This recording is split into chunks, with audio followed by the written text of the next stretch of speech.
1/x² by 1/x⁴ by 1/x⁴8, যেখানে x less than 1 হলে গসক কত? লেস দেন 1 মানে কত? x এর মান 1 এর চেয়ে ছোট। 1 এর ছোট মানে কত হতে পারে? 0 1/2 0.8 0.9 1/2 ধরেন ওটাই সহজ হবে 1/2 1/, x এর মান কত অ্যাকচুয়ালি? x এর মান একের চেয়ে কম কত সেটা? যে কোনো এক একের হতে পারে 1/2 হতে পারে 1/2 হতে পারে, 1/, 3 হতে পারে। তাহলে x এর মান যদি আমি 1/2 মানে 1/2 বসাই, ভালো করে শুনবে, তাহলে x এর মান যদি 1/2 বসাই তাহলে কত হয়? 1/2 তার কি হোল স্কয়ার হয়েছে। তারপরে কত?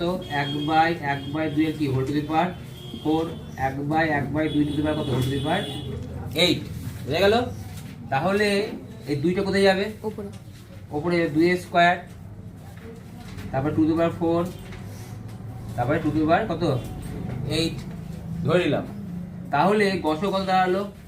2 to the power 4 2 এর স্কয়ার স্কয়ার। 2 এর স্কয়ার মানে কত answer? 1/x²।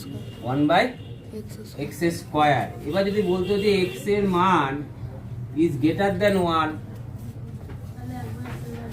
x to the power 8 তাহলে x এর মান বলছে 1 এর চেয়ে বড় বড়। 1 এর চেয়ে বড় যদি হতো তাহলে তার মান কত হতে পারতো বলো? 2 তার মানে 1/2 এর square by 1/2 to the power কত? 4, 1/2 টু দি পাওয়ার কত? 8, বুঝা গেছে? এইবারে এটা কি একটা ভগ্নাংশ, তাই না? কোন ভগ্নাংশের গসক বের করার নিয়ম কি? কোন ভগ্নাংশের গসক বের করার নিয়ম হচ্ছে লবের গসাগু বাই হরের কি লসক। এটা মাথায় থাকে, ঠিক আছে? কি বললাম বলো? কোন ভগ্নাংশের গসক বের করার নিয়ম হচ্ছে লবের গসাগু বাই হরের লসক। তাহলে লবের গসক কত? 1, হরের লসক কত? 2 to the power 8 2 two the পাওয়ার 8, মানে 2 কার মান ধরেছিলাম আমি? x এর মান। তার উত্তর কত হলো? 1/x টু দি পাওয়ার 8। কখন? যখন ওটা যখন x এর মান গ্রেটার দ্যান 1, আর যখন x এর মান লেস দ্যান 1 ধর 1/x²। তখন আর কত মান হবে? 1/x²। 1/x²।